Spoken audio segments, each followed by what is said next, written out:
Он был у руля Коми в эпоху великих строек.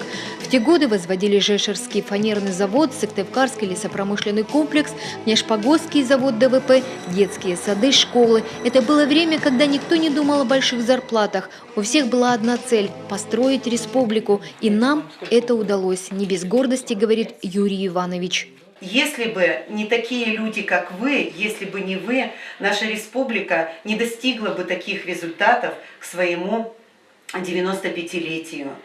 А я думаю, что вам есть чем гордиться за все эти годы, которые вы активно строили республику, вы активно вкладывали в ее развитие, в том числе законодательного нашего органа. Вы, конечно же, всегда отстаивали позиции, прежде всего, жителей нашей республики. Парень из сельской глубинки, выросший в рабочей крестьянской семье, никогда не думал, что взлетит так высоко. Юрий Иванович говорит, просто работал по совести. После школы выбрал профессию строителя. И всю жизнь он что-то возводил. И сегодня в его родном Картеровском районе есть много объектов, построенных при нем. Мосты, дороги, школы. 10 лет он отработал сперва председателем райисполкома, а потом первым секретарем. В те годы район по показателям стал победителем во всесоюзном соревновании. Построили через реку Вычегду мост 500 метров за 3 года. Потом через Вишеру построили мост. Потом на Маджу построили мост. Построили, значит, в районе почти 300 километров асфальтированных дорог ко всем селам, значит, ко всем фермам, к полям. Вот это хорошие дороги оставили. Вот. Ну а в социальном плане, значит, решали проблемы с детскими садами, вот, в Корткеросе, там, других, в Безмоге, там, в других районах вообще везде.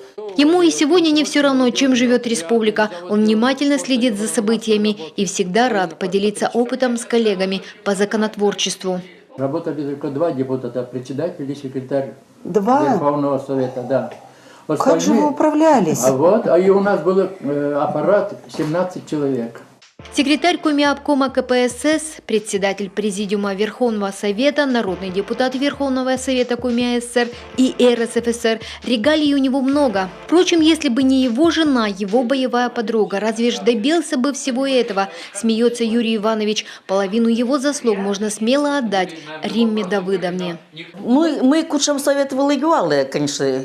Если какой совет был нужен, всегда помогала, как сама понимала. Потом 10 лет учился в Ленинграде. Бывало говорил, не поеду, работы много, дети маленькие, опять же одна останешься. А я говорю, нет, поедешь. Чем могу, помогу. Контрольную написать, например. Подготовили, съездил, все сдал, вернулся. Знакомые хорошо знают его коронную фразу. 35 лет строил вместе со всеми коммунизм и не построил, так хоть для себя построю. На малой родине, в Безмоге, всей семьей поставили дом, где он каждое лето отдыхает душой вместе со своими детьми, внуками и правнуками. Семью он считает своим главным достижением. Елена Кононова, Василий Янин, телеканал Юрган.